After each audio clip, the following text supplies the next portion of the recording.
Hello friends. उम्मीद है आप सभी लोग अच्छे होंगे, बहुत बढ़िया होंगे आप सभी लोग। तो जैसा कि आप ही लोग बार बार ये कह रहे थे कि सर सिर्फ पीआरटी के बारे में आप बात करते हैं, कभी कभी 6 to 8 के बारे में भी बताइए। तो चलिए हम लोग आज एकदम सटीक वो बातें हम लोग करेंगे जहां से आपका रिजल्ट हो। 6 to 8 में, है ना, इस बार बीपीएससी टीआरई 4.0 की अगर हम लोग बात करें तो कक्षा 6 to 8 में 6 to 8 में कोई भी विद्यार्थी ज़्यादा से ज़्यादा सब्जेक्ट कॉम्बिनेशन में क्या ले सकता है ना। क्योंकि हमारे यहाँ देखिएगा तो सबसे ज़्यादा जो विद्यार्थी जुड़े हुए हैं अधिकतर हिस्ट्री पॉलिटी, हिस्ट्री ज्योग्राफी, यही उनका कॉम्बिनेशन हो जाता है। तो सबसे पहले अगर हम लोग बात करें यहाँ पे तो विद्यार्थी हिस्ट्री लेता है, लोग हिस्ट्री। उसके बाद इसके साथ जो कॉम्बिनेशन है, कॉम्बिनेशन में या तो आप ज्योग्राफी रखते हैं या तो आप पॉलिटी रखते हैं, है ना, और या तो आप इकोनॉमिक्स रखते हैं, इकोनॉमिक्स रखते हैं। एक बात आपको बता दें सबसे पहले अगर 6 to 8 में आप चाहते हैं कि आपका रैंक आए, आप अच्छे नंबर से पास करें, आपका सिलेक्शन हो, तो ये जानना जरूरी है आपको कि हम किस किस टॉपिक पे फोकस करें, है ना, कहाँ पे हम फोकस करें और हमारा सिलेबस क्या है। सिलेबस को देखिए और सिलेबस को देखने के बाद जो विगत वर्षों में जो एग्जाम हुआ है उन प्रश्नों को निकालिए और फिर आप मूल्यांकन करिए, आपको खुद समझ में आ जाएगा। तो हमने जो मूल्यांकन किया है उसमें हम आपको बताने जा रहे हैं कि यदि आपका सब्जेक्ट कॉम्बिनेशन में इतिहास है, सब्जेक्ट कॉम्बिनेशन में जो दूसरा सब्जेक्ट आप रखते हैं वह अगर पॉलिटी है, अगर आपका ज्योग्राफी है, तो हमें क्या क्या पढ़ना चाहिए, ये सबसे ज़्यादा ज़रूरी है। और हम ये भी बात करेंगे कि यदि हमें सिलेबस हमें पता चल गया, हमें ये टॉपिक पता चल गया कि हमें ये पॉइंट ये टॉपिक पढ़ना है, तो इसके लिए हमारे पास क्या संदर्भ होना चाहिए, उन सारे संदर्भों पर भी हम लोग बात करेंगे, है ना। तो सबसे पहले हम लोग बात करते हैं यहाँ पे इतिहास की। तो बहुत ऐसे विद्यार्थी हैं जो अपना सब्जेक्ट कॉम्बिनेशन में हिस्ट्री के साथ ज्योग्राफी रखते हैं, ज्योग्राफी के साथ पॉलिटी रखते हैं, और पॉलिटी के साथ जो भी उनको अच्छा लगता है, क्योंकि 40-40 नंबर का सवाल पूछा जाता है यहाँ से, है ना, यहाँ से 40 प्रश्न पूछे जाते हैं 40 मार्क्स का। यदि आप पॉलिटी रखते हैं तो यहाँ से 40 प्रश्न पूछे जाते हैं 40 मार्क्स का, है ना। तो यहाँ से दोनों को मिला दिया जाए तो दोनों प्रश्न मिलाकर के 80 प्रश्न पूछे जाते हैं। लेकिन अगर हम लोग बात करें हमारे अनुसार टारगेट की, कितना कितना आना चाहिए ताकि हमारा सिलेक्शन हो जाए, तो सबसे ज़्यादा जो जरूरी है एक टारगेट का 65 से 70 के बीच में यदि आप यहाँ से नंबर लेकर के आते हैं तो बहुत बढ़िया है। 65 से 70 के बीच में अगर आप नंबर लेकर के आते हैं, है ना, तो आपका सिलेक्शन 100% हो जाएगा। यदि आपका जीएस जो है, यदि आपका जीएस, है ना, जो 40 प्रश्न पूछे जाते हैं 40 मार्क्स का, यदि अच्छा है ना, तो कोई दिक्कत नहीं होगा। जैसे में जीएस 40 नंबर में 5 सब्जेक्ट से ही प्रश्न पूछे जाते हैं, है ना। जिन लोगों को नहीं समझ में आ रहा होगा वो लोग बहुत सारे सब्जेक्ट बता देते हैं, लेकिन आप तीनों चरणों का एग्जाम एग्जाम जो हुआ है उन सारे प्रश्नों को उठाइए, उस प्रश्न को लीजिए और ये देखिए कि 40 नंबर का जो सवाल आपके जीएस में पूछे जाते हैं वह कौन कौन से सब्जेक्ट और कौन कौन टॉपिक से पूछे जाते हैं, है ना। ये बहुत ज़्यादा जरूरी है, नहीं तो पता चलेगा कि जीएस तो समंदर है ना, पैसिफिक ओशन से भी ज़्यादा गहरा है ये। तो यहाँ पे हमें 5 सब्जेक्ट पढ़ना है। जैसे हमें यहाँ पर हिस्ट्री पढ़ना है, और हिस्ट्री में सब कुछ नहीं पढ़ना है। जैसे आप पीजीटी की तैयारी कर रहे हैं तो पीजीटी की तैयारी में आपको हिस्ट्री में अगर देखा जाए तो यहाँ पे ancient India, medieval India, modern India, है ना, और उसके बाद वर्ल्ड का हिस्ट्री भी पूछा जाता है। लेकिन जब हम लोग यहाँ पे जीएस की बात करते हैं तो जीएस में सिर्फ इंडिया नेशनल मूवमेंट से ही प्रश्न पूछे जाते हैं, सिर्फ इंडियन नेशनल मूवमेंट से प्रश्न पूछे जाते हैं। यदि आपका सब्जेक्ट कॉम्बिनेशन में इतिहास है तो जरूरत नहीं पड़ेगा यहाँ से पढ़ने की, मत पढ़िए, जरूरत नहीं पड़ेगा।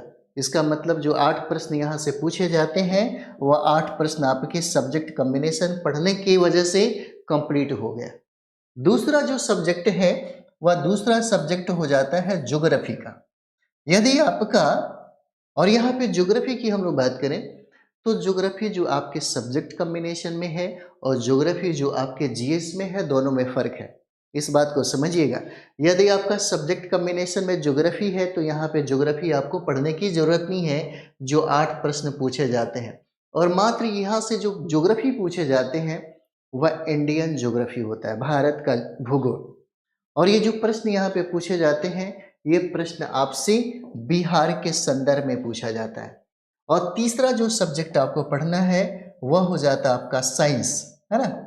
साइंस है जहां से फिजिक्स फिजिक्स है ना, केमिस्ट्री और बायोलॉजी पढ़ना है आपको। और यहाँ से तीनों मिलाकर के 8 प्रश्न पूछे जाते हैं। 9th और 10th का अगर एनसीईआरटी पढ़ लेते हैं तो टोटल का टोटल प्रश्न बन जाएगा। उसके बाद जो हम लोग यहाँ है ना 1 2 3 और चौथा हमारा जो हो जाएगा है ना हिस्ट्री ज्योग्राफी 3 हो गया। उसके बाद यहाँ पे देखिए मैथ, मैथ से है ना, मैथ से यहाँ पे 8 प्रश्न पूछे जाते हैं। पूरे गहराई में नहीं पढ़ना है, बेसिक साधारण हमें मैथ पढ़ना है। और उसके बाद जो हमारा 5वां सब्जेक्ट हो जाएगा वह हो जाता है ना करंट अफेयर्स हो जाता है। और करंट अफेयर्स भी बहुत इजी है, 8 प्रश्न यहाँ से पूछे जाते हैं। अगर पांचों को ऐड करिएगा तो यहाँ से 40 हो जाएगा। और इसमें कम से कम टारगेट हमारा 30 प्लस होना चाहिए। 30 प्लस अगर आप कर रहे हैं तो सबसे बढ़िया। सिलेक्शन लेना है तो इतना करना होगा। अगर आप चाहते हैं कि आपका सिलेक्शन हो तो सिलेक्शन के लिए जरूरी है कि इस बिंदु पे फोकस किया जाए। सिर्फ पढ़ते रहने से रिजल्ट नहीं होता है ना। जैसे मानते हैं कि हमें यहाँ से 40 में 30 नंबर लाना है तो उसी तरीके से हमें टारगेट भी करना पड़ेगा। यदि हम टारगेट कर रहे हैं तो इस टारगेट को कंप्लीट करने के लिए हमारे पास सोर्स भी एकदम सटीक होना चाहिए। ऐसा नहीं कि किसी का भी मटेरियल उठा लिए, किसी का भी कुछ भी उठा लिए और पढ़े जा रहे हैं तो फिर गड़बड़ हो जाएगा। जैसे में यहाँ पर हम लोग देखेंगे 40-40 नंबर का जो है बहुत इंपॉर्टेंट है और यही आपका जीएस और सब्जेक्ट कॉम्बिनेशन है, इसी के आधार पे आपका मेरिट बनता है। तो जो सब्जेक्ट कॉम्बिनेशन में है, सब्जेक्ट कॉम्बिनेशन में बहुत इजी सवाल पूछे जाते हैं, लेकिन इजी तब होता है जब आप चीज़ों को पढ़ते हैं। और पढ़ते कहाँ से हैं ये ज़्यादा मायने रखता है। आप कौन सा संदर्भ लेकर के पढ़ते हैं, ताकि आपका 6 to 8 में जो सब्जेक्ट आपने लिया है अपने एग्जाम के लिए उस सब्जेक्ट से है ना कम से कम 32-34 नंबर बन जाए, 30-32 नंबर बन जाए, है ना 40 में 30 बन जाए तो आराम से आपका है ना बेड़ा पार हो जाता है, आपका रिजल्ट हो जाता है। इसमें कुछ ऐसा नहीं कि बहुत डीपली पढ़ना है, बहुत ज़्यादा ये पढ़ना है ना। कभी कभी ये भी देख सकते हैं आप। जैसे में जैसे में चलिए हम लोग बात करते हैं नेक्स्ट हिस्ट्री की हम लोग बात कर लेते हैं, है ना। अगर हमारा सब्जेक्ट कॉम्बिनेशन में हम लोगों ने हिस्ट्री लिया है तो हिस्ट्री में हमें जो पढ़ना है यहाँ से, तो यहाँ पर देखिए प्राचीन भारत का इतिहास पढ़ना है ना। प्राचीन भारत का इतिहास पढ़ना है, प्राचीन भारत का इतिहास। उसके बाद हमें यहाँ से मध्यकालीन भारत का इतिहास पढ़ना है, मध्यकालीन भारत का इतिहास पढ़ना है। और तीसरा जो हमारा सब्जेक्ट है वह आधुनिक भारत का इतिहास है ना, आधुनिक भारत का इतिहास है। और चौथा जो आपका है ना थोड़ा सा लेंदी हो जाता है, यहाँ विश्व के इतिहास से भी प्रश्न पूछे जाते हैं, है ना। कितना विद्यार्थी है उसको लगता है कि छोड़ो यार इसी पे ज़्यादा फोकस कर लेते हैं, इस पे ज़्यादा फोकस कर लेते हैं, है ना। कुछ लोग क्या करते हैं इस दोनों पे फोकस कर लेता है और पता चलता है कि मध्यकालीन भारत और प्राचीन भारत को, है ना, यानी कि प्राचीन भारत और मध्यकालीन भारत के साथ वो सौतेलापन व्यवहार कर देते हैं। तो ऐसी स्थिति में आयोग भी यही हाल करता है ना।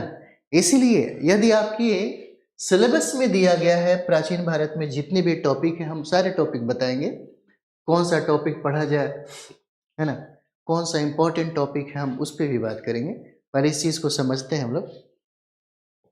इसलिए जहाँ तक मेरा मानना है, आप चाहते हैं कि आपके इतिहास में 40 प्रश्नों में 30 प्लस सही हो, है ना? 30 प्लस सही हो तो ये ज़्यादा ज़रूरी है कि आप अपने सिलेबस को कंप्लीट करिए। सिलेबस को कंप्लीट करते हैं तो चीज़ें आसान हो जाएगा, है ना? देखिए, दुनिया में किसी भी चीज़ के लिए शॉर्टकट नहीं होता, है ना? शॉर्टकट मत अपनाइए। बहुत सारे विद्यार्थियों को लगता होगा कि चलो ठीक है, सार संग्रह पढ़ लेते हैं, सार संग्रह से हमारा काम निकल जाएगा। लेकिन ऐसा नहीं है। सार संग्रह से अगर होने वाला होता तो सार संग्रह को रटने वाले भी लोग बहुत सारे हैं। एनसीईआरटी का जो सार संग्रह आप हैं रिवीजन के लिए ले लिए तो ठीक है, लेकिन अगर आपको लगता है कि हम सार संग्रह को पढ़ करके कंप्लीट कर लेंगे तो आप ये गलत कर रहे हैं, है ना? उसके लिए आपको बुक पढ़ना ही पड़ेगा। सार संग्रह में कितनी बातें हैं, कितनी चीज़ें हैं जो आप 40 में 30 प्लस कर सकते हैं, है ना? उसके लिए आपके पास बहुत सारा सोर्स होना चाहिए, ठीक है? और सोर्स फिर वही बात है, फिर आपको घूम फिर करके वहीं पे आना होगा जिसके बारे में हम बार-बार आपको कहते हैं, है ना? तो यहाँ पर देखिए टॉपिक वाइज हम लोग बात कर लेते हैं, क्या-क्या पूछिएगा, क्या पढ़ना चाहिए हम लोगों को, किन-किन बिंदुओं पे ज़्यादा फोकस करना चाहिए ताकि हमारा स्कोर अच्छा आ जाए, हम अपने कटअप को पार कर सकें, हमारा सिलेक्शन हो जाए। ये तरीका होता है। स्मार्ट तरीके से वर्क करिएगा, निश्चित तौर पे आपका रिजल्ट आ जाएगा। तो यहाँ पे यदि हम लोग प्राचीन भारत का इतिहास की बात करें, है ना? अगर ये प्राचीन भारत के इतिहास की बात करें तो हमें क्या-क्या पढ़ना है? देखिए, अगर हमें पढ़ने की बात किया जाए तो यहाँ पाषाण काल से लेकर के, है ना? पाषाण काल से लेकर के अगर हम लोग यहाँ पर बात करें, पाषाण काल से लेकर के तो गुप्तोत्तर जो काल है ना? गुप्तोत्तर काल है, वहाँ तक हमको पढ़ना है। पाषाण काल से लेकर के, है ना? गुप्तोत्तर काल तक पढ़ना है। लेकिन अगर हमसे आप पूछिएगा कि कौन-कौन से टॉपिक पे ज़्यादा फोकस किया जाए, है ना? तो सबसे पहला जो टॉपिक है हमारे अनुसार, क्योंकि प्रश्न पूछा गया है, हम प्रश्नों के मूल्यांकन के आधार पे आपको बता रहे हैं। यहाँ से पूछा जाता है और बार-बार पूछा जाता है। जैसे में हड़प्पा सभ्यता, है ना? हड़प्पा सभ्यता से हमेशा प्रश्न पूछा जाता है ना? हड़प्पा सभ्यता से, सिंधु घाटी सभ्यता से, है ना? काशीयुगीन सभ्यता से, मोहनजोदाड़ो की सभ्यता से, यानी कि इस सभ्यता का अनेक नाम है जो हमने अभी आपको बताया। तो यहाँ से प्रश्न पूछे जाते हैं, है ना? हड़प्पा सभ्यता से प्रश्न जो है पूछे जाते हैं, बहुत ही इम्पोर्टेंट आपका टॉपिक हो जाता है। जब आप हड़प्पा सभ्यता पढ़ते हैं तो उसके बाद कोशिश करिए, है ना? कोशिश करिए नास्तिक संप्रदाय को पढ़ा जाए, क्योंकि नास्तिक संप्रदाय से बहुत बार प्रश्न जो है पूछा जाता है ना? नास्तिक संप्रदाय से प्रश्न पूछा जाता है और नास्तिक संप्रदाय में हमको ज़्यादा नहीं पढ़ना है। यहाँ पे हमको बौद्ध पढ़ना है ना? बौद्ध पढ़ना है और यहाँ पे जैन पढ़ना है। यहीं से प्रश्न पूछे जाते हैं। बौद्ध और जैन से प्रश्न पूछे जाते हैं, है ना? अभी देखिए बौद्ध गया में अगर आप जाइएगा तो 17 दिनों से एक बहुत बड़ी आंदोलन चलाई जा रही है ना? बौद्ध की विरासत को बचाने के लिए। अगर सच में देखा जाए तो इस धरती पर सबसे पहला करुणा की पाठ किसी ने पढ़ाई तो वह व्यक्ति पहला व्यक्ति बुद्ध है। यदि इस संसार को किसी ने सबसे पहले मुक्ति की मार्ग दिखाई तो वह पहला व्यक्ति बुद्ध है। यदि इस जगत को पाखंड, अंधविश्वास, कर्मकांड, आडंबरों से किसी ने मुक्ति दिलाई तो वह पहला व्यक्ति कौन है? बुद्ध है। हमारे भारत की जो पहचान है वह बुद्ध की वजह से है। अगर संसार में अगर हम लोग संसार की बात करें तो संसार में अगर किसी का नतमस्तक यानी कि सर अगर भारत के प्रति झुकता है ना? अगर समान है तो बुद्ध की वजह से, है ना? हम भारत के सभी लोगों का कर्तव्य है ना? इस बुद्ध की विरासत को कम से कम, है ना? हम लोग बचाएं, उसको आगे बढ़ाएं, तभी जाकर के इस भारत की दिशा और दशा बदल सकती है। ये पढ़े लिखे लोग समझ रहे होंगे, है ना? बाकी तो जो धर्म के ठेकेदारी करने वाले लोग हैं वो तो किसी तरह ऐसी विरासत को जो भारत के लोगों का विरासत है, भारत का विरासत है ना, उसको बर्बाद करेंगे ही। मात्र मुट्ठी भर लोगों की वजह से ऐसा समस्या देखने को आता है। खैर एनीवे, हम लोग सब्जेक्ट की बात करते हैं। तो नास्तिक संप्रदाय में हमें बौद्ध पढ़ना है और जैन पढ़ना है ना, ये इंपॉर्टेंट टॉपिक है आपका। उसके बाद है ना महाजनपद काल, 16 महाजनपदों की जो चर्चा हम लोग देखते हैं, पढ़ते हैं, वह महाजनपद हमको पढ़ना होगा, है ना। ये महाजनपद से, है ना, महाजनपद से प्रश्न पूछे जाते हैं, 16 महाजनपद। और खास करके हम आपको बोलते हैं कि बिहार के संदर्भ में पढ़ना है। तो बिहार के संदर्भ में अगर देखिएगा तो 3 महाजनपद है ना, 3 महाजनपद है। और 3 महाजनपदों में यही, है ना, मगध की राजधानी पाटलिपुत्र जो अखंड भारत पर अपना साम्राज्य स्थापित किया, हमें इसके बारे में पढ़ना होगा, महाजनपद। और महाजनपद के बाद मौर्य वंश से प्रश्न बहुत सारे पूछे जाते हैं। मौर्य वंश से, है ना, मौर्य वंश से प्रश्न पूछे जाते हैं। मौर्य वंश से अगर आप चाहिएगा तो हम एक ही किताब बताएंगे। अगर आप हो सकता है एकेडमी में कहीं पढ़े होंगे, यदि आपका सब्जेक्ट के प्रति रुचि रहा होगा, यदि आपका सब्जेक्ट के प्रति आशिकाना, है ना, रिलेशन रहा होगा, तो एक किताब पढ़िए, सारे के सारे 40 में 35 प्लस पार कर जाइएगा। थोड़ा सा बिहार का संदर्भ पढ़ लेते हैं तो 40 में 35 पार हो सकता है। हम उस किताब की चर्चा भी करेंगे। अभी आपके बताते हैं, जब हम लोग आईएएस का एग्जाम देते थे, जब हम लोग नेट जेआरएफ देते थे, तो वहीं से हम लोग कंप्लीट किए। बहुत बड़ी बात नहीं, इलाहाबाद से वो निकलती है, किरण गाइड है ना, किरण गाइड है। और किरण गाइड में बहुत सारा चीज़ें, बहुत सारा चीज़ें, कुछ पढ़िए या ना पढ़िए, एक बार बिहार सरकार की जो एससीईआरटी की किताबें हैं, है ना, उसको पढ़ लीजिए। अगर आपको लगता है कि हम कोई किताब नहीं पढ़ना चाहते हैं, कोई ऐसा गाइड हो, है ना, उस गाइड पे भरोसा किया जा सकता है, इसकी गारंटी है, एकदम भरोसा करने लायक है ना, भरोसा कर लीजिए। यूजी मतलब जेआरएफ जो इतिहास एग्जाम देते हैं, नेट का एग्जाम जो देते हैं, उसको पढ़ करके फाइट करते हैं। अगर आपके पास थोड़ा भी कॉन्सेप्ट है तो फिर कोई दिक्कत नहीं होगा, सारे के सारे प्रश्न आपसे बन जाएंगे यहाँ पे, ठीक है। तो यहाँ पे मौर्य वंश हो जाएगा। मौर्य वंश के बाद आप ये काम करिए, है ना, नेक्स्ट पॉइंट जो है यहाँ पे, मौर्य वंश के बाद हर्षवर्धन से प्रश्न पूछे जाते हैं, है ना, हर्षवर्धन से प्रश्न पूछे जाते हैं। और हर्षवर्धन अगर पढ़ लेते हैं तो आपका प्राचीन भारत का इतिहास है वो कंप्लीट हो जाता है। आप चाहे तो एक पॉइंट और भी ऐड कर सकते हैं, जैसे उत्तरी भारत का जो इतिहास है, उत्तरी भारत के इतिहास को भी ऐड कर सकते हैं, यहाँ से भी पूछा जाता है।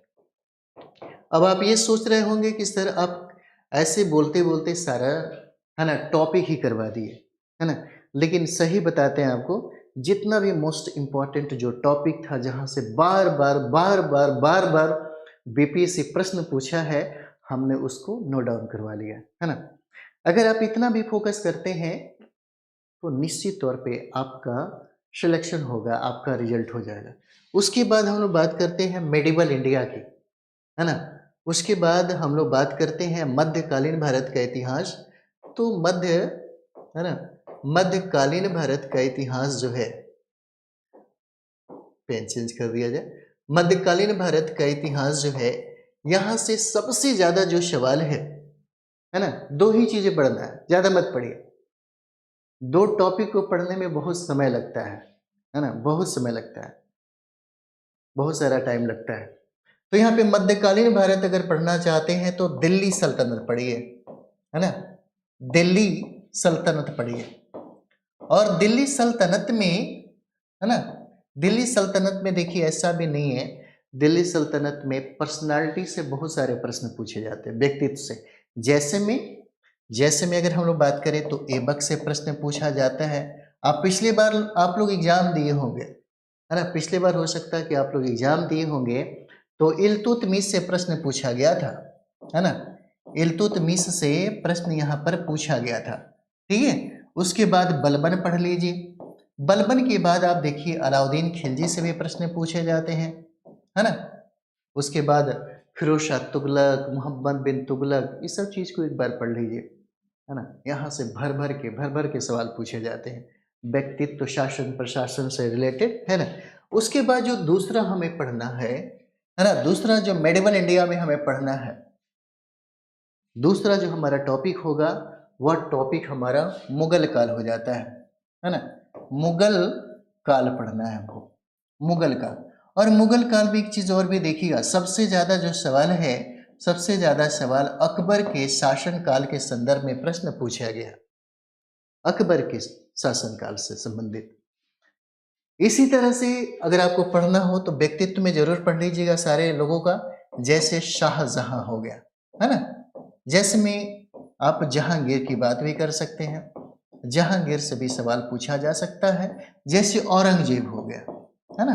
तो औरंगजेब से भी सवाल पूछा जा सकता है, क्योंकि अकबर के संदर्भ में ज्यादातर प्रश्न पूछा गया है और पूछा है बीपीएससी, है ना? अब देखिए, जहां से सबसे ज्यादा सवाल पूछा जाता है आपके किसी भी एग्जाम में, आपके किसी भी एग्जाम में सबसे ज्यादा जो सवाल पूछा जाता है ना? जैसे में हम लोग बात करें आधुनिक भारत का इतिहास, ठीक है? आधुनिक आधुनिक भारत का इतिहास, आधुनिक भारत के इतिहास की बात करें तो यूरोपीय कंपनियों का आगमन, या कहे तो, है ना, या कहे तो 1707, यानी कि इसी दिन औरंगजेब की मृत्यु हो जाती है। और 1707 के बाद 1900, है ना, 48 या 47, जहाँ पर महात्मा गांधी की मृत्यु हो जाती है, यानी कि 1707 से 1948 तक के काल को हम लोग आधुनिक भारत के इतिहास के नाम से हम लोग संबोधित करते हैं। तो आप चाहें तो यहाँ से यहाँ तक पढ़ सकते हैं, क्योंकि आपके सब्जेक्ट कॉम्बिनेशन में, है ना, सब्जेक्ट कॉम्बिनेशन में इतिहास ये पढ़ना है। और जितना हम आपको बता रहे थे 6 to 8 ही नहीं, बल्कि 9 to 10 में भी आपको यही पढ़ना है, यही पढ़ना है। थोड़ा सा कम हो जाता है ना? इसमें 1-2 पॉइंट बढ़ जाता है, बस इतना ही। बाकी सब सेम टू सेम है, ऐसा कोई भी बात नहीं है कि मतलब बहुत ज़्यादा ये है, बहुत ज़्यादा वो है, ज़्यादा कोई फर्क नहीं पड़ता है। तो यहाँ पे अगर हम लोग बात करें कि जहाँ से सबसे ज़्यादा सवाल पूछे जाते हैं, यानी कि हम कह सकते हैं कि वीवीआई टॉपिक क्या है, आपके दिमाग से यही हो सकता है। क्या है वीवीआई टॉपिक? इतिहास में अगर हम लोग मॉडर्न इंडिया की बात कर रहे हैं, है ना, तो इतिहास में इंपॉर्टेंट टॉपिक हमारा क्या हो जाएगा, जहां से हम मतलब कंप्लीट कर सके। तो देखिए, इंपॉर्टेंट टॉपिक हमारा हो जाएगा 1857 की क्रांति, है ना? 1857 की क्या हो जाएगा? क्रांति हो जाएगा। उसके बाद दूसरा बिंदु देखते हैं, दूसरा बिंदु हो जाएगा, है ना, धार्मिक सामाजिक सुधार आंदोलन, या सामाजिक धार्मिक सुधार आंदोलन इसको कहते हैं, है ना?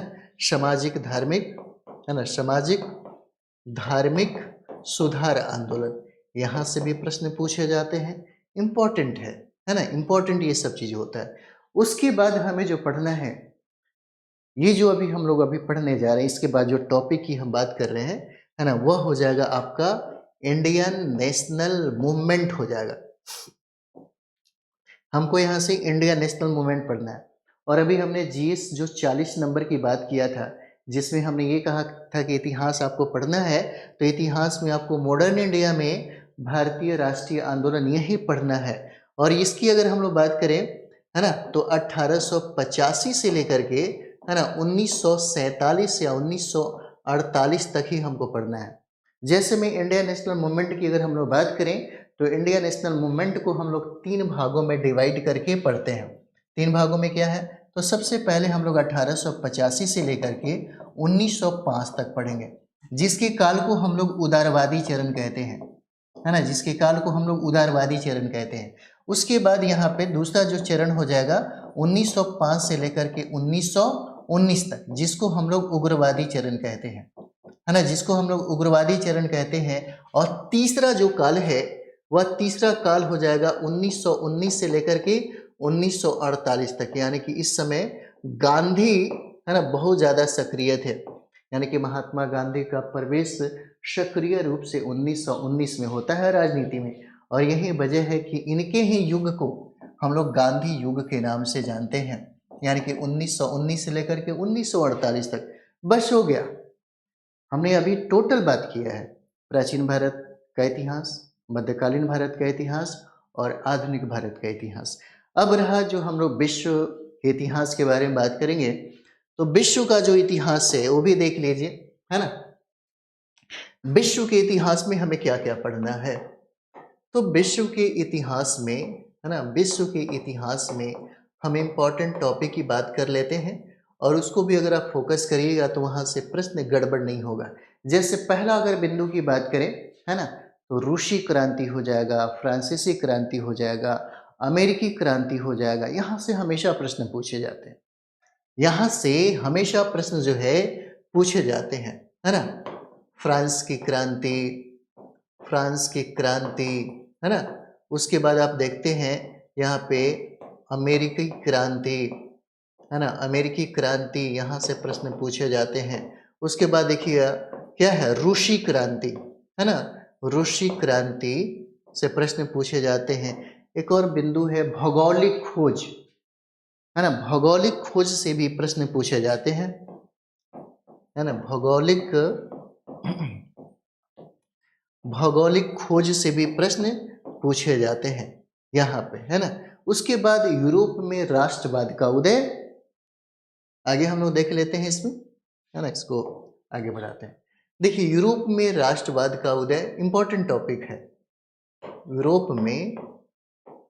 यूरोप में राष्ट्रवाद का उदय, है ना, राष्ट्रवाद का उदय, यहाँ से प्रश्न पूछा जाता है ना।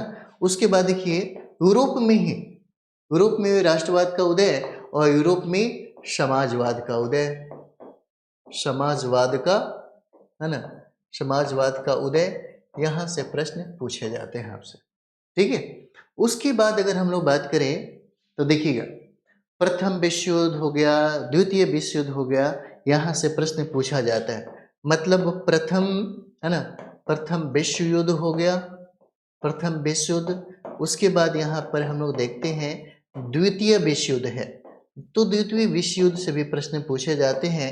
उसके बाद हम लोग यहाँ पर देखेंगे फांसीवाद हमको पढ़ना होगा, क्योंकि फांसीवाद से प्रश्न पूछे जाते हैं, है ना। और फांसीवाद जो है, फांसीवाद में हमें किनको पढ़ना है, तो फांसीवाद में मुसोलिनी के बारे में पढ़ना है ना, मुसोलिनी के बारे में, मुसोलिनी के बारे में हमको पढ़ना है, ठीक है। उसके बाद यहाँ पर हम लोग देखेंगे वो हो जाएगा नाजीवाद, है ना। नाजीवाद में भूमिका सबसे ज्यादा किसका, हिटलर का, है ना। तो नाजीवाद हमको यहाँ पढ़ना होगा, नाजीवाद, और नाजीवाद में हिटलर के बारे में हमको ज़्यादा पढ़ना होगा। इतना ही नहीं, जैसे में और भी टॉपिक है, जैसे में औद्योगिक क्रांति, जैसे में यहाँ पर देखिए तो औद्योगिक क्रांति से भी, है ना, औद्योगिक क्रांति से भी प्रश्न पूछे जाएंगे आपसे, औद्योगिक क्रांति से प्रश्न पूछे जाएंगे।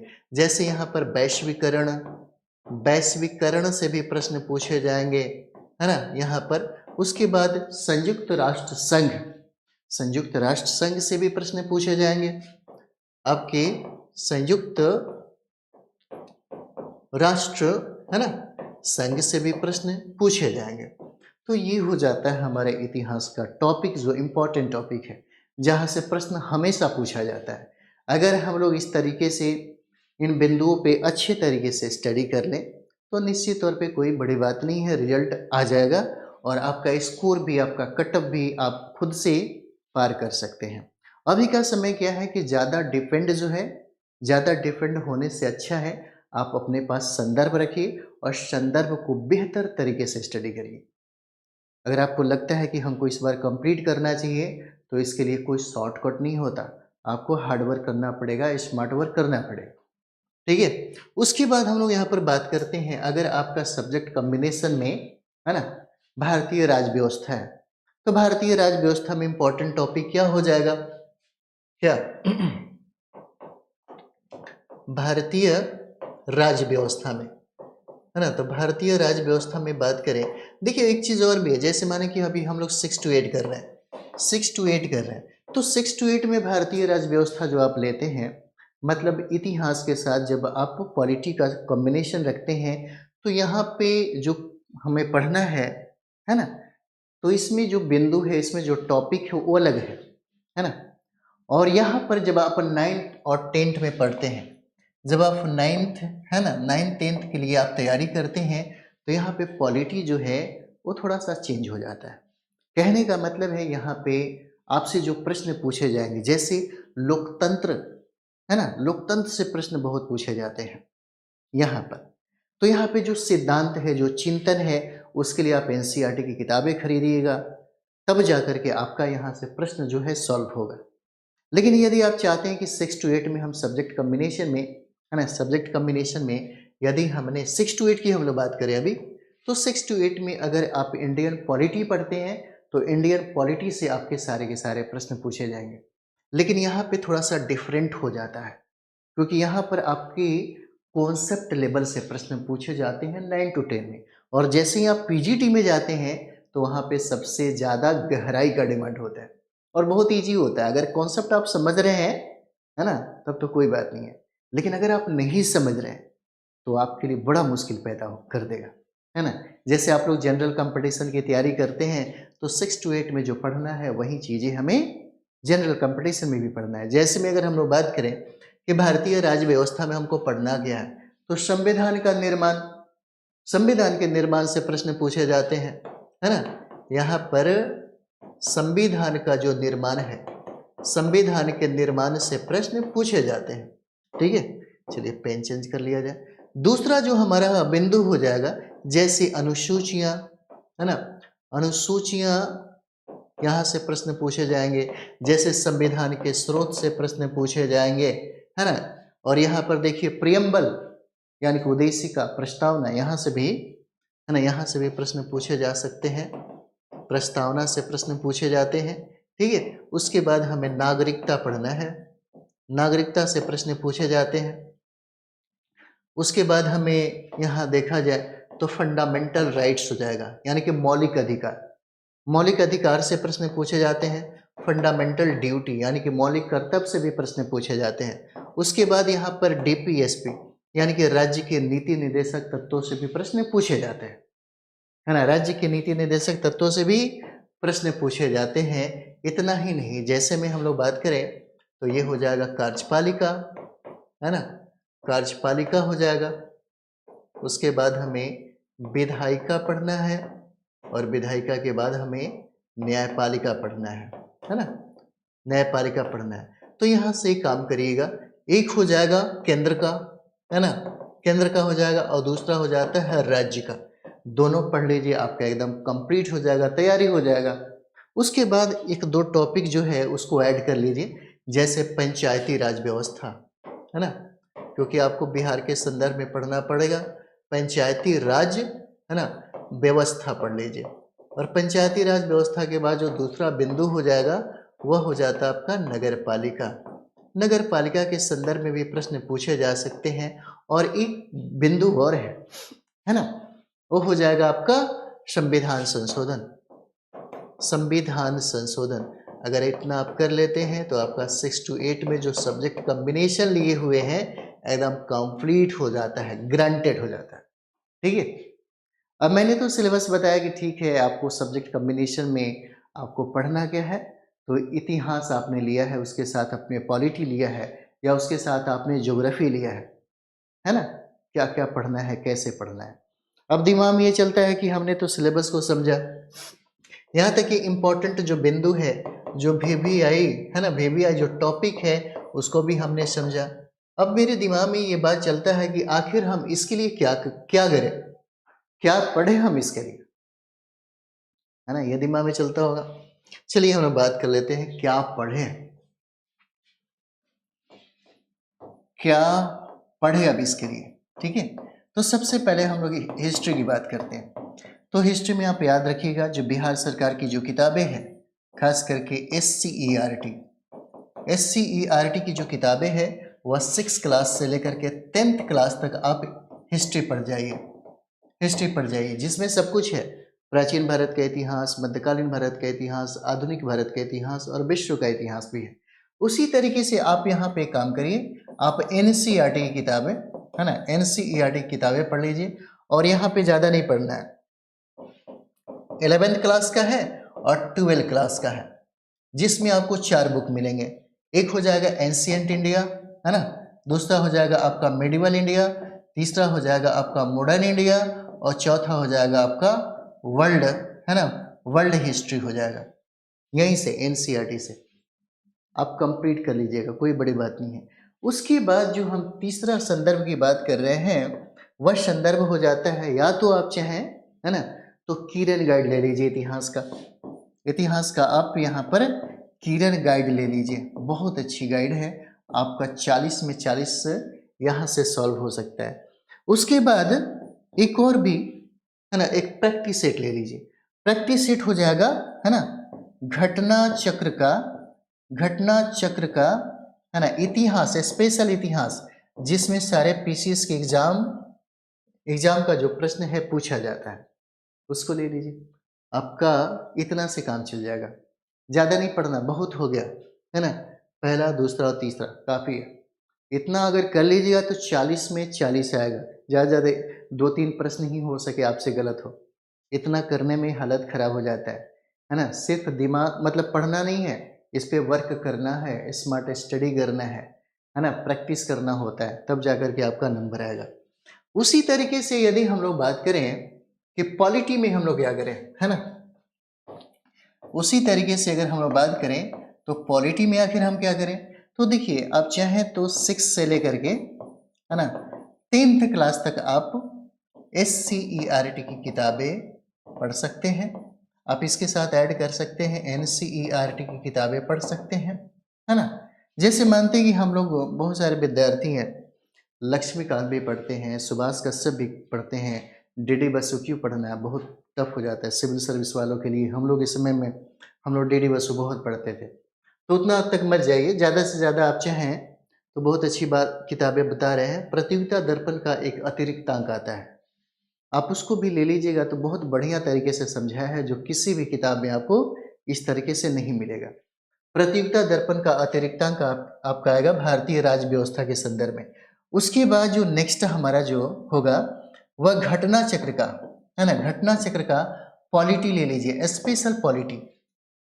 इतना कर लेते हैं तो 100% 40 में आराम से 30, 32, 35 नंबर आ जाएगा, कोई बड़ी बात नहीं है। उसी तरीके से अगर हम लोग ज्योग्राफी की बात करें, है ना, अगर ज्योग्राफी की हम लोग बात करें तो ज्योग्राफी में सबसे बढ़िया क्या रहेगा, आप 2 संदर्भ ले सकते हैं। अगर आप चाहें तो SCERT, है ना, SCERT या NCERT से ही कंप्लीट कर सकते हैं, कोई बड़ी बात नहीं है ना। पढ़ने वाले तो इसके अलावा भी महेश बड़वाल का किताब पढ़ते हैं, महेश बड़वाल का किताब पढ़ते हैं, है ना। अगर आप चाहें तो परीक्षा वाणी भी ले सकते हैं, है ना, परीक्षा वाणी भी ले सकते हैं, बहुत अच्छी किताब है। दोनों में से कोई भी आपको पसंद है आप ले लीजिए, है ना। उसके बाद यहाँ पर हम लोग बात करेंगे जो घटना चक्र का, है ना, घटना चक्र का यहाँ हमें भूगोल मिलेगा, स्पेशल भूगोल, उसको ले लीजिए, इतना ही पढ़ना है, ज़्यादा मत पढ़िए।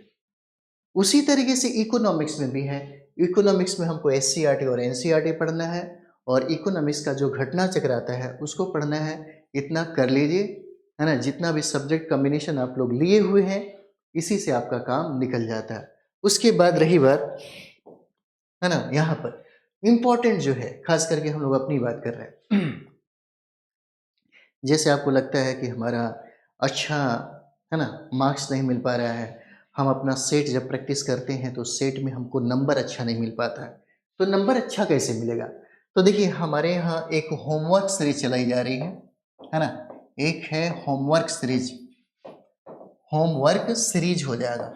और होमवर्क सीरीज का एक, है ना, प्लस पॉइंट ये है कि यहाँ पर टॉपिक वाइज, है ना, टॉपिक वाइज आपसे टेस्ट लिया जाएगा, और टेस्ट लेने के पहले, है ना, आपको एक टास्क मिलेगा, होमवर्क मिलेगा आपको, 1-2 रोज पहले आप करके रखिए, कंप्लीट करके रखिए टॉपिक को, और उससे रिलेटेड जितने भी प्रश्न बनते हैं वो सारे के सारे प्रश्न आपसे करवाया जाएगा, सॉल्व करवाया जाएगा, और फुल डिस्कशन आपका होगा।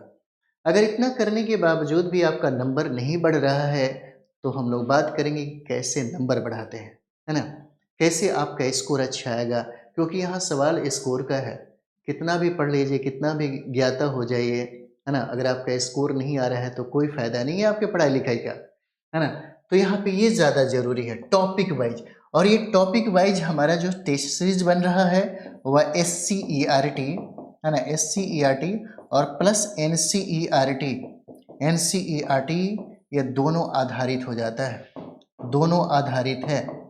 और साथ ही साथ जितने भी संभावित प्रश्न बनते हैं, संभावित प्रश्न बनते हैं आपके TRE 4.0 के लिए, उन सारे प्रश्नों को यहाँ पर करवाया जाएगा, है ना। अगर आप चाहते हैं कि हम कोर्स के साथ इसको ले लें, तो कोर्स के साथ ऑलरेडी इसको ऐड किया गया है। जैसे आप कोर्स लेना चाहते हैं सब्जेक्ट कॉम्बिनेशन सामाजिक विज्ञान में, तो 799 के साथ, है ना, इसको फ्री दिया जा रहा है आपके होमवर्क, है ना, होमवर्क सीरीज को ये साथ में दिया जा रहा है। चाहे वो PRT के लिए हो, चाहे 6 to 8 के लिए हो, 9 10 के लिए हो, चाहे 11 12 के लिए हो, है ना। तो सारा चीज़ें आपको वहाँ पे अवेलेबल रहेगा। और ये सारा जो शेड्यूल है, शेड्यूल आपके पास मिलता रहेगा। शेड्यूल तो सबसे पहले एक बार ऑलरेडी सब दे दिया जाएगा, उसके बाद डेली डेली का एक रोज पहले ही आपको शेड्यूल मिलेगा, क्या करना है, कैसे करना है ना। यदि आपको आपको अगर जुड़ना हो तो यहाँ पे एप्लीकेशन है जिसका नाम है PTF, है ना, PTF GS academy, PTF GS, है ना, एकेडमी नाम है, एकेडमी बाय अनूप सरकार, है ना, बाय अनूप सरकार, है ना। यहाँ पर आप जाइए और अभी मात्र 199 रुपये का ऑफर चल रहा है, 199 रुपये में। जैसे PRT में, है ना, PRT में अगर आपको लेना हो तो PRT में भी 199 चल रहा है। अगर आप थ्योरी क्लास के साथ लेना चाहते हैं तो 799 रुपये में है। अगर आप GS का लेना चाहते हैं, GS 40 नंबर का, है ना, तो GS 40 नंबर का भी आपको अभी 199 ही चल रहा है। आप अगर थ्योरी क्लास के साथ लेना चाहते हैं तो 399 में आपको कॉम्बो मिल जाता है। उसी तरह से PRT के लिए, है ना, PRT के लिए 799 में आपको कॉम्बो मिल जाता है। उसी तरीके से जैसे सोशल साइंस में आप चाहते हैं 6 to 8 के लिए लेना, तो 6 to 8 के लिए भी आपको कॉम्बो मिल जाता है 799 रुपये में। ठीक है, अगर कोई दिक्कत हो तो बेशक आप इस नंबर पे कांटेक्ट कर सकते हैं, है ना। यह नंबर हो जाता है आपका 84 0 60 51 999 हो जाता है। आप हमसे बात हो सकता है, किसी भी समस्या को लेकर के अगर प्रॉब्लम हो रहा है तो आप बात कर सकते हैं 84 0 60 51 999 पे, है ना। और बहुत बेहतर तरीके से पढ़ाई करिए, मन लगा करके पढ़ाई करिए, ताकि आपका सिलेक्शन हो जाए। हमारा यही उद्देश्य रहेगा कि आप जहाँ भी हैं, जैसे भी हैं, जहाँ भी पढ़ रहे हैं, लेकिन आप अपने सिलेबस को समझिए और जितने विगत वर्षों में जो एग्ज़ाम हुआ है उन पेपर को निकाल करके अपने टेबल पर रखिए और कम से कम 2-4 घंटा समय दीजिए समझने के लिए। कहाँ से कितने प्रश्न पूछे जाते हैं, क्या क्या पढ़ना चाहिए, क्या पैटर्न होना चाहिए, ऐसे ही नहीं पढ़ना चाहिए। पहले दोनों चीज़ें देखिए, उसके बाद आपको समझ में आ जाएगा, फिर आपको समझाने की ज़रूरत नहीं पड़ेगा।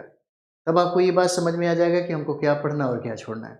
ठीक है, तो चलिए हम लोग मिलते हैं नेक्स्ट वीडियो में। थैंक यू वेरी मच आप सभी लोगों को।